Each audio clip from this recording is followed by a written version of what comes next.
Physics is the discipline that's dedicated to uncovering these universal laws of the cosmos. Right, things that are supposed to be totally non-negotiable, verifiable, and just invariant, independent of whoever's looking at them. Precisely. Yet our main sources, and we're leaning heavily here on the crucial work of the physicist and science reporter Katrina Miller, they argue that the academic environment of physics is itself governed by some extremely non-universal rules. That is the ultimate tension we're exploring. Miller's work, and particularly her essay, The Unwritten Laws of Physics for Black Women, it asserts that while scientists are out there chasing these cosmic truths, The professional careers of Black women in that same field are being controlled by a totally different set of forces. and these are highly deterministic forces of exclusion, the sources argue they operate with the same kind of rigid predictability as, I don't know, say, gravity, but they're sociological, they're unwritten, and they're rooted deep in the field's history. And it's so important to note who is making this argument. Miller is a uniquely authoritative voice on this. I mean, she holds a PhD in physics from the University of Chicago. A top-tier program. Absolutely. Her specialty was in things like neutrinos and the search for dark matter, the invisible glue that physicists believe holds the universe together. So she's not an outsider criticizing the field. No, she's someone who reached the pinnacle. She mastered the intellectual content, but found the actual structural design of the professional environment to be, well, fundamentally lacking. She's essentially applying the language and, the rigor of physics itself, predictability, system analysis, design failures, to the cultural mechanics of academic science. So she's saying that this kind of systemic exclusion, it isn't just random bad luck or a few bad apples. Not at all. It's a persistent, predictable mechanism that shapes professional outcomes for anyone who falls outside that historical norm. Okay, so that's the central question then. We're trying to understand how a field that's dedicated to universal truth can simultaneously enforce these exclusionary rules that determine who is authorized, who's supported, and ultimately who is retained to even pursue that knowledge. Exactly. It's a classic case of the observer, the physicist, being constrained by their environment, the academic department, in a way that the actual thing they're studying, the dark matter, never would be. Okay, let's unpack this. We should probably start by grounding ourselves in that core conceptual framework you mentioned. Right. So to really understand the power of these unwritten rules, we have to start with the baseline of the formal written physical laws. The stuff everyone learns in school. Exactly. Think about something like the law of conservation of energy. Energy can't be created or destroyed. Or, the principles of general relativity, which describe gravity as the curvature of space-time. These are the gold standard of scientific certainty. They are non-negotiable. And they're entirely independent of who conducts the experiment. That's the key. The power of physics comes from this certainty that the laws of nature are completely indifferent to human identity. You, the listener, could run the same experiment in Chicago or on Mars, and the principles will hold. But that's not the whole story. Not even close. Contrast that with the reality of the academic working environment. It's highly subjective, it's contextual, and as the sources show, it's often starkly exclusionary. So these unwritten laws are not official mandates then? They're not in any handbooks? No, they are institutionalized behaviors, they're implicit biases, and systemic infrastructural oversights that, when you add them all up, collectively impose these disproportionate burdens on marginalized physicists. And Miller's work focuses especially on Black women. And they are unwritten for a reason, right? It's precisely because they're maintained through just institutional inertia, a kind of comfort level that's been built up on historical homogeneity, not through some active discriminatory policy document. Yes. I mean, nobody wrote a rule that says Black women must use 3 hairnets to get into the clean room. We'll get to that example. It's a powerful one. It is, and that rule is enforced simply by a lack of inclusive design. The system just doesn't see a need for it. This brings us to what Miller calls her core conceptual tool, this idea of parallel determinism. It's a fascinating concept. The idea is that these sociological forces function with the same kind of rigid, predictable force as a physical law. And she draws this powerful analogy to Newton's first law of motion. The law of inertia. An object in motion stays in motion, and an object at rest stays at rest, unless an external force acts on it. Right. Now, in this analogy, the object is the historically homogeneous academic field of physics. For all sorts of historical, sociological, and economic reasons, this field settled into a default setting that was dominated by a very specific demographic. So the culture, the norms, the physical infrastructure, everything got optimized for that default user. Everything. And so this state of rest, which is a state of exclusion, requires zero institutional effort to maintain. It replicates itself. It's the path of least resistance. So if the institutional structure is at what you're calling a sociological rest, then exclusion is the default outcome. If the lab is designed for a white male default, the system will just naturally repel or exhaust anyone who deviates from that norm. Exactly. It's not about intent necessarily. It's about inertia. The institution doesn't have to do anything to be exclusionary. Now, consider the individual physicist, the Black woman who enters this environment. She becomes the external force. She has to be the external force. She must expend immense, exhausting energy, not just to master the incredibly complex physics, which is hard enough. Of course. But to constantly fight the gravitational pull of that institutional inertia just to achieve basic things like parity, acceptance, and retention. And that's the deterministic part of it. The outcome is predictable.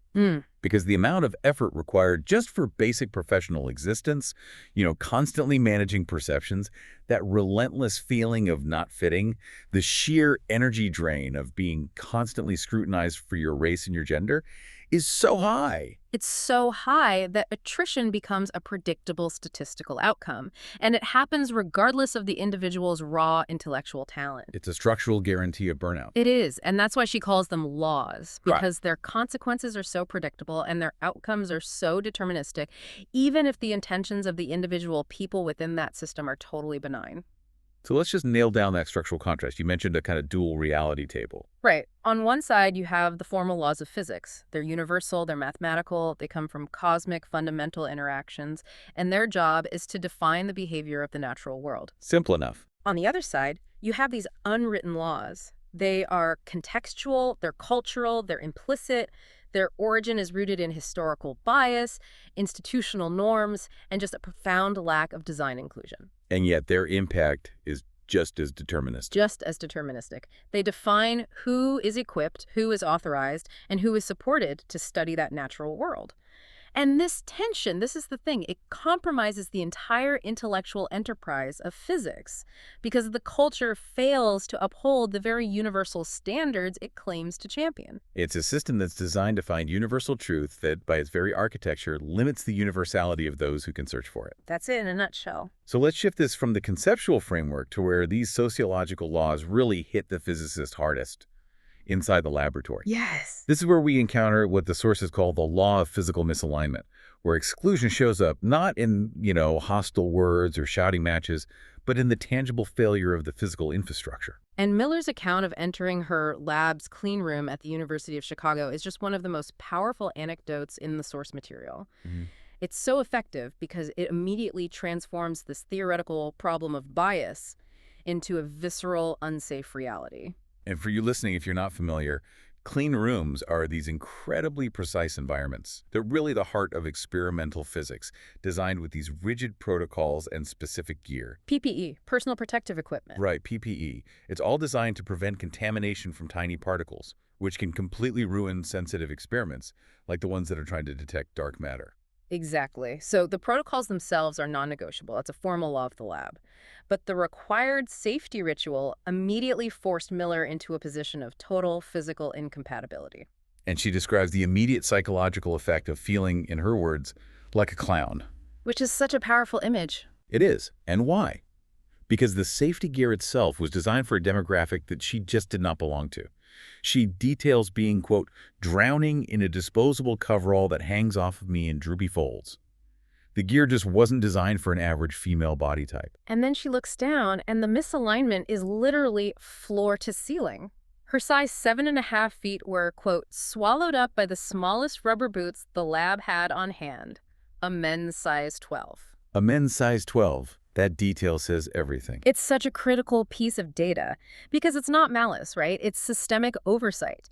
It means that somewhere, way up the chain, the administrative decision for procurement, what safety gear to order, what sizes to stock, only considered the historical default user of that facility. Likely a larger male researcher. Almost certainly. So that design oversight, that simple procurement decision, established a physical and a psychological barrier before she was even allowed to begin her high-level research. It really is the ultimate passive-aggressive form of exclusion, isn't it? Yeah. No one had to say, you don't belong here. The physical environment just confirms it every single time you suit up. Yes. And that focus on constant scrutiny for race and gender is visually reinforced by this ill-fitting equipment that just makes you stand out, makes you uncomfortable, and makes you feel fundamentally unprepared for the task, even though intellectually you are completely overqualified. And this physical experience is compounded by another aspect of the law of physical misalignment, this time in the context of hair accommodation. Miller powerfully labels this the geometric tax. The geometric tax, what does she mean by that? Well, the cleanroom protocol mandates rigorous coverage to contain any hair particulates. The standard gear is this thin, papery hairnet. And for some hair types, it works just fine. But not for all. It is entirely incompatible with many black hair textures, especially what she describes as a thick mass of curls or a natural fro. The geometry is just wrong. So this isn't just an annoyance, it's a direct conflict between the structural demands of the lab, the formal rules, and the individual's physical reality. A direct conflict. And to achieve compliance with that non-negotiable law of the clean room, you must be fully covered. Miller was forced into significant, completely unrecognized physical and emotional labor. What did she have to do? She describes having to take these extreme measures. She had to, quote, flatten my roots and tie my hair into the tightest bun I can muscle, and then, and this is the key part, she had to use 3 separate hair nets. 3. One for the back of her head, one for her forehead, and a third one to straddle the middle just to get the disposable coverall hood to fit securely over her head. 3 hairnets. That extra effort, that's the physical manifestation of the invisible tax you were talking about. That's the tax. It consumed mental and emotional energy that should have been dedicated to analyzing particle detection data or designing the next phase of the experiment. It forces the researcher to spend all this energy solving a basic logistical problem that her colleagues, the default users, never even have to think about for a second. And it makes you wonder, as she so pointedly asked, has no physicist here ever been a woman or had to contend with hair like mine? And the institutional structure, through its procurement and design process, it answers with this resounding structural no. It just confirms that institutional homogeneity acts as this persistent, high-friction barrier. And the cumulative effect of that must be just devastating. If every single day begins with a 5-minute physical fight with your own safety gear, a constant reminder that the environment was not designed for you. That psychological stress is entirely decoupled from the actual intellectual demands of the research. But it's still a continuous grinding friction. It's a system that guarantees exhaustion. The institution selects for these brilliant technical minds, but then it subjects them to this cultural and physical gauntlet that seems almost perfectly designed to wear them down. So it's not just the physical gear. The systemic friction, it has to extend beyond the lab door, right? Oh, absolutely. It manifests as these pervasive professional and emotional liabilities that directly impede retention and success. This is where we get into what the sources categorize as the law of perpetual isolation and the law of professional devaluation. The isolation piece. That seems to be the most frequently cited emotional tax in the sources. It is, and it stems directly from what they call the N1 syndrome, the continuous, often years-long experience of being the only Black person in a given program, a research group, or a classroom. And in these rigid, intensely competitive environments like elite research institutions, those organic support systems are just crucial. They're everything. You rely on a shared culture, shared assumptions, immediate kinship to get through the tough spots. When there's no demographic parity, that social infrastructure is just missing. It's gone. The individual is left in a total cultural vacuum. And Miller's work highlights this, right? She mentions other Black women physicists, people like Andrea Bryant, Lanijah Flagg, Casey Stevens-Bester, and Ayanna Matthews, who had to actively seek each other out. They had to connect as a specific support group outside the immediate departmental structure just to find that essential community. So the very need for them to construct their own cultural infrastructure reinforces the institution's structural failure. It's the definition of it. They are succeeding at solving these profound intellectual problems of the cosmos, but at the same time, they're forced to solve the sociological problem of their own isolation, often with zero institutional recognition or support for that parallel effort. And that perpetual isolation, I imagine, feeds directly into this other law, the law of professional devaluation. They're deeply connected. When you are the solitary representative of a demographic in a really competitive, high-stakes setting, Your professional performance becomes hypervisible. So every success is seen as exceptional, and every failure is immediately assumed to be, what, endemic to your entire demographic? That's the pressure. And this environment subjects you to much greater scrutiny. It forces you into this continuous state of having to prove your foundational competence over and over again. Think about the cognitive drain of that. It's enormous. A scientist's job is creative problem solving and rigorous analysis. If you are spending, say, 20% of your mental energy just managing perceptions, combating subtle microaggressions, or preparing extra documentation to preemptively prove your worth. That's energy that is stolen directly from productive scholarship. Directly. That constant, unnecessary proving of competency is a defining characteristic of this unwritten law of devaluation. I mean, imagine you propose a complex idea in a meeting, Okay. and it's dismissed quickly. Someone said, oh, we looked at that already, it's not practical. Then, maybe 3 months later, a male colleague from the majority demographic proposes a near-identical concept, just phrased a bit differently. And it's met with enthusiasm and a plan for implementation. Exactly. That cycle of having your ideas discounted or co-opted is exhausting, and it severely undermines professional confidence. It's death by 1,000 paper cuts. And this is all compounded by another issue, the law of mentorship scarcity. A huge one. Historically, exclusionary hiring practices mean that there are, as the sources say, no or very few Black mentors among the faculty, particularly in those senior tenure-track positions. This lack of role models is a critical structural failure. And the consequence is what they call the invisible labor tax on the few available Black faculty members. Yes. They become exponentially burdened by the mentorship, the service, and the emotional labor needs of all the marginalized students. They often feel obligated to perform this crucial retention work, But that means they spend less time on their own research, on writing grants, or publishing their own work. which slows their own progress toward promotion and tenure. It becomes a self-perpetuating cycle. The institution says it needs more diverse senior faculty, but the system of support and service ensures that the few diverse faculty members they do have are too busy dealing with the sociological crisis to climb the professional ladder effectively. And the students suffer acutely from this. They lack that culturally informed guidance on how to navigate the most difficult, unwritten parts of academic physics. The really important stuff: securing funding, addressing subtle bias, understanding the internal politics of promotion committees. Their career trajectory is severely impeded because they don't have a guide who understands the cultural context of being a Black physicist. The source material even drives this home with an example, right? Casey Stevens Bester. Yes, she ultimately found her first meaningful academic mentor at a historically Black college and university, an HBCU, before she even got to the University of Chicago. So the necessary culturally informed support existed somewhere. It existed, but the elite institution itself failed to provide it organically. And this entire system, the physical misalignment in the lab, the isolation, the devaluation, the mentorship scarcity, it all culminates in what you can only call an attrition crisis. Generating measurable intellectual and economic losses. Huge losses. And Miller's own personal story is the central example here. She was driven by the profound allure of dark matter. She succeeded intellectually, dedicating years of her life to particle detectors, earning her doctorate. She was a high-level research asset. But the constant cultural friction, the cumulative weight of all these unwritten laws, it was ultimately powerful enough to overcome that immense intellectual and financial investment. The system pushed her out of the lab. She pivoted to science writing.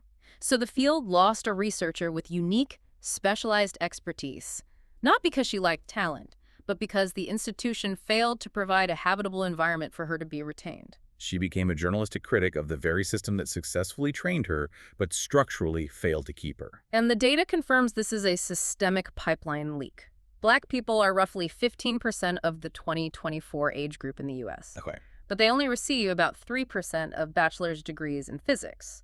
And that number drops to just a little more than 2% for PhDs.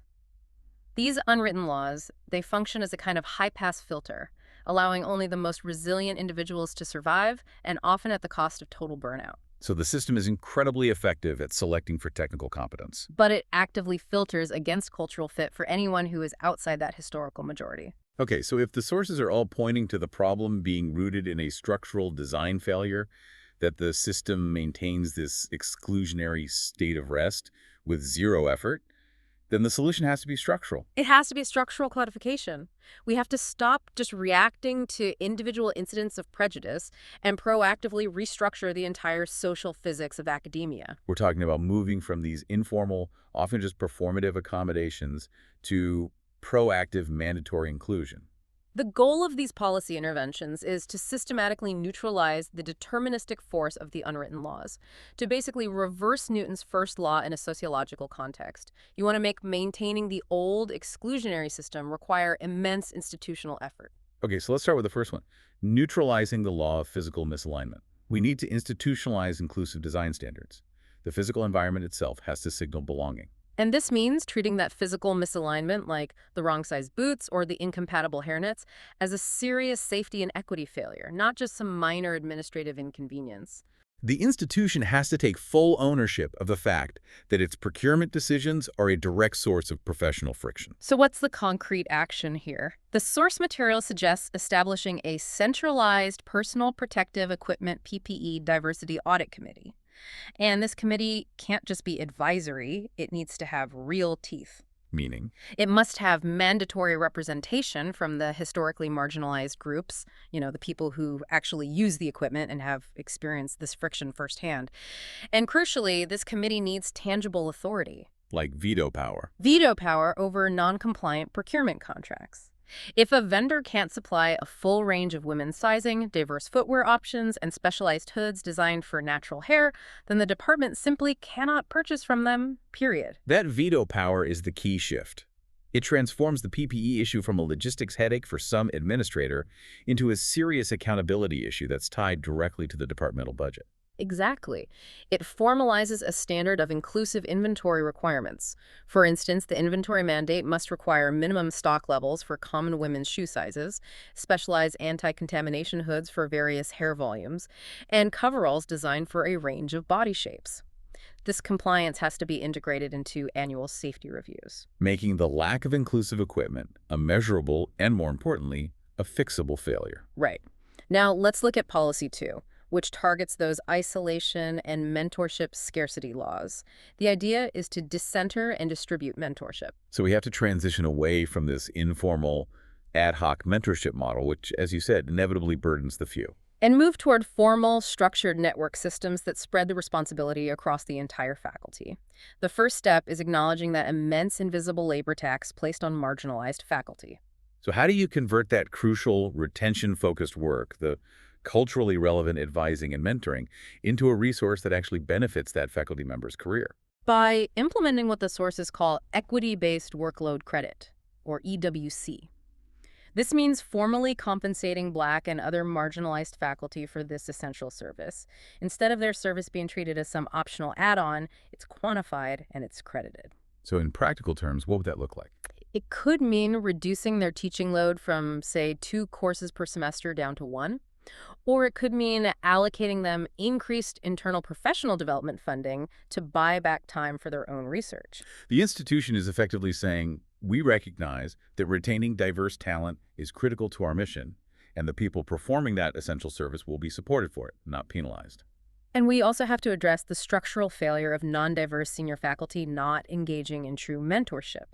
The source material suggests implementing structured peer sponsorship programs. And this goes beyond simple advising right here. It's a huge step beyond. Sponsorship requires senior faculty of all backgrounds, especially those from the historically dominant demographic, to actively advocate for their junior marginalized peers in promotion, in funding, and in networking opportunities. That distinction between advising and sponsorship is critical. An advisor gives you suggestions. A sponsor uses their professional capital and their institutional privilege to actively open doors and fight political battles for their junior colleague. It ensures that the majority group shares the professional responsibility for career advancement, rather than just kind of standing aside and watching. Okay, finally, Policy 3. This is about formalizing accountability to neutralize that insidious law of professional devaluation, the constant discounting of work and ideas. Yes. The cultural environment has to be quantified and tied directly to the core metrics of departmental success. And this starts with implementing high-frequency climate assessments.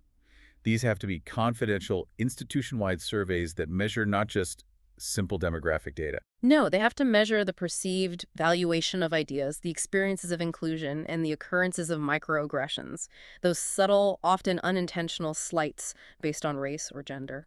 And these assessments, they track progress over time, and they provide the data that's necessary to demonstrate whether the environment is actually getting better. But data is useless without consequence, so Action B provides that consequence, linking a measurable portion of discretionary departmental budgets, resource allocation, and even faculty promotion pools to demonstrably improving those climate survey results and successfully retaining diverse talent. Money talks. If the cultural environment doesn't improve, the resources decline. If the department consistently loses diverse PhDs and postdocs, that signals a failure in its infrastructure, and the department budget should reflect that failure. And finally, Action C demands rigorous enforcement.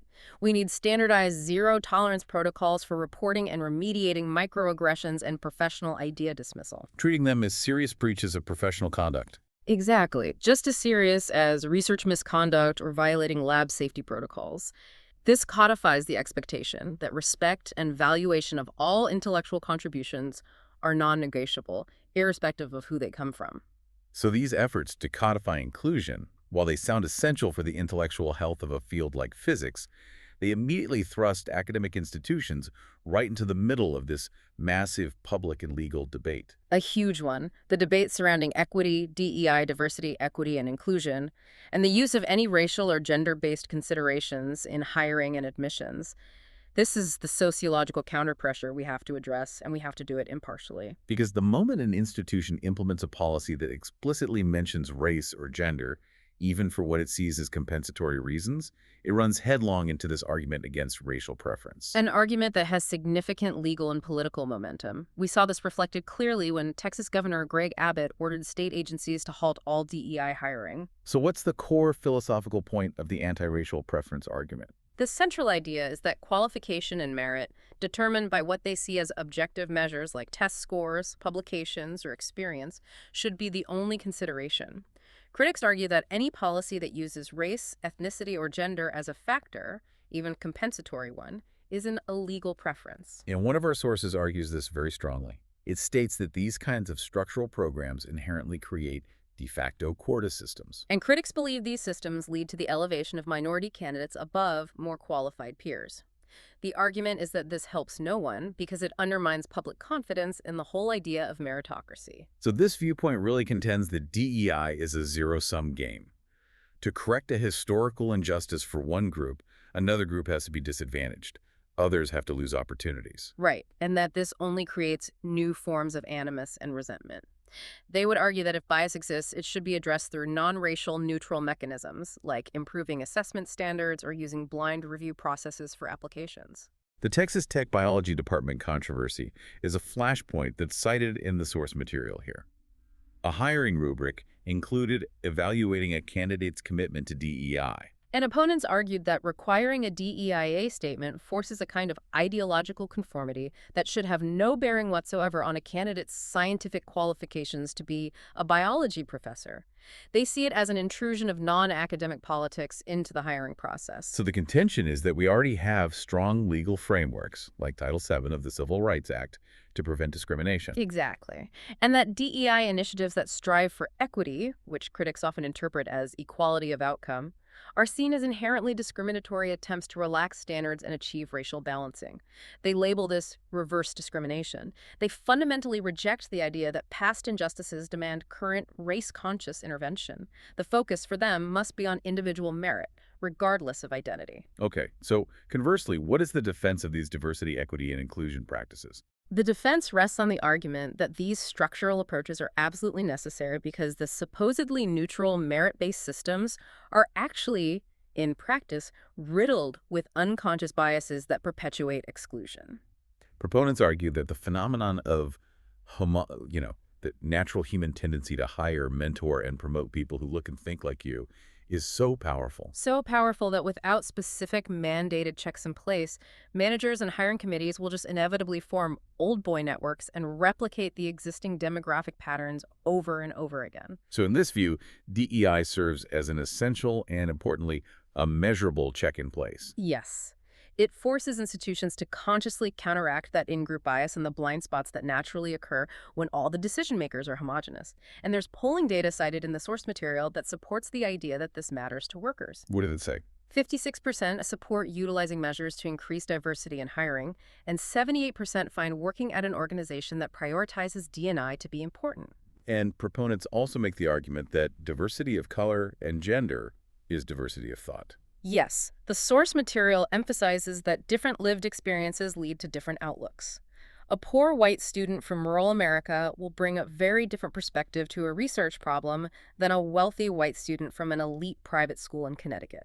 And when you add in the experiences of, say, Black women physicists who have to navigate this constant professional scrutiny, you introduce critical, diverse methodologies to problem solving that were missing before. This is often backed up by business studies, like McKinsey report that's referenced, which suggests that organizations that are more diverse, particularly in gender and ethnicity, tend to perform better, and that there's a correlation between diversity and increased profitability.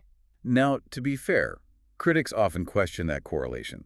They argue that success drives diversity, that profitable companies simply have the resources and visibility to attract a wider pool of talent, rather than diversity causing the success. That's a common critique, yes. But proponents maintain that diverse thought leads to better intellectual outcomes and reduces the risk of groupthink, which is absolutely vital in complex research fields like physics. So this leads us to the final tension point in this debate, the pipeline versus preference argument. Right. Many critics of DEI argue that the institutional effort should be focused entirely on fixing the pipeline, improving K-12 education years earlier so that minority students are fully prepared when they apply for university. Rather than, as they fear, dropping entrance standards just to increase representation at the university level. But the counter-argument is that historical reality demands a current intervention. Proponents argue that just ignoring it doesn't work because racial disparity and the deeply rooted ramifications of historical injustices still exist. They haven't been fully resolved. So doing nothing in the present is seen as sanctioning the persistence of that structural oppression. Exactly. The advocates for structural fixes would stress that systemic change is needed at every single level, from the clean room boots all the way up through the tenure process, because the effects of exclusion, driven by that constant scrutiny of race and gender, are immediate and they are measurable, regardless of how well the pipeline is or isn't working. We started this deep dive with this immense intellectual quest of physics, the search for universal, non-negotiable cosmic laws. And we end with the profound understanding that physics itself cannot achieve its ultimate intellectual potential. The solving of these incredibly complex problems, like understanding dark matter or unifying gravity and quantum mechanics, if its own cultural architecture operates on these predictable, deterministic laws of exclusion. Miller's work really shows us that the core challenge isn't the intellectual rigor required to study fundamental particles. The challenge is overcoming the invisible glue of institutional homogeneity. And that constant, exhausting scrutiny that Black women face due to their race and gender is a structural impediment to discovery that the field has, until now, really just chosen to tolerate. And the intellectual cost of that tolerance is immense. We've seen that the system needs to codify inclusion through these mandatory structural policy changes, from a PPE audit committee to equity-based workload credit, to ensure that the practice of science finally mirrors the non-negotiable universal principles of the cosmos it's trying to study. So the ultimate success of physics, then, depends less on the next breakthrough in accelerator technology. And more on the ability of its departments to ensure that every qualified scientist feels equipped, supported, and valued enough to stay in the field. We mentioned earlier the traditional unwritten law of physics. Yeah. That ever larger experiments are needed to observe ever smaller objects. Right. But our deep dive has explored how these sociological laws create the opposite and, really, a detrimental effect. They drive away brilliant minds and reduce the necessary breadth and diversity of perspective. They're diminishing the effective size of the intellectual effort that's being applied to the universe's most difficult puzzles. Which leads to a final thought for you to consider. What intellectual breakthroughs? What solutions to cosmic puzzles? What economic or technological innovations might we have already missed in the last decade simply because the system failed to provide a size 7.5 rubber boot? Or a proper hairnet. Or just a feeling of fundamental, undisputed belonging to a scientist who is committed to finding the universal truth of the universe. That's the deterministic, unquantified cost of the unwritten laws. Something for you to mull over until our next deep dive.